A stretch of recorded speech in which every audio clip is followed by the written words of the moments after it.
Daddy Z, Mr. Big. Yung lalagyan mo siya ng cream tapos isi-shave. Shave, di ba?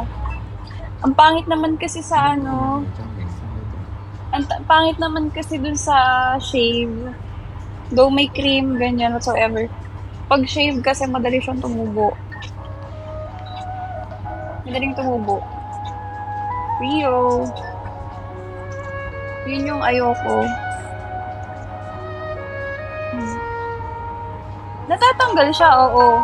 Parang, di ba lalagyan mo siya ng cream, tapos, may spatula siya na, ano, pangkayod, ganyan. Natatanggal. Yun nga lang, mabilis siyang tumubo.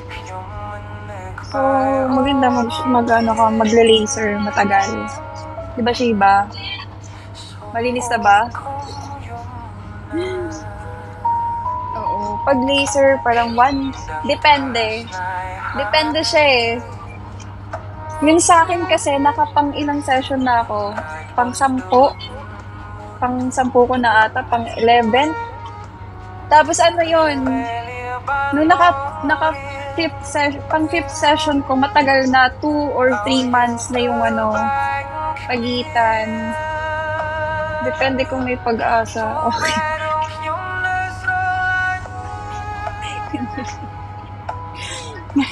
Nag-uusap tayo sa laser. Rider. Ganon. Ganon. 1 to 2 months, ganon na yung tinatagal niya. Yung sa akin, kaya nga sabi ni kanina, may buhok daw. Last month lang nagpa-laser ako, parang almost end of the month na ata yun. Kala ko tungkol sa visit. Ano na eh? Busy.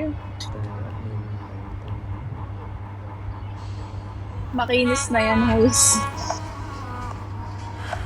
Eh,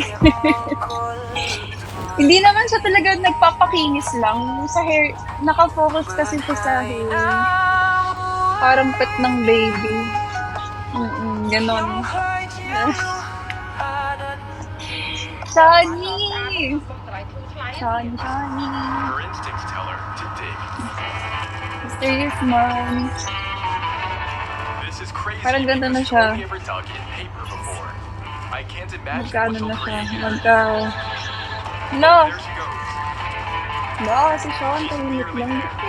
But digging is a messy job, so she takes regular breaks to clean herself. Every last piece of dirt must be removed.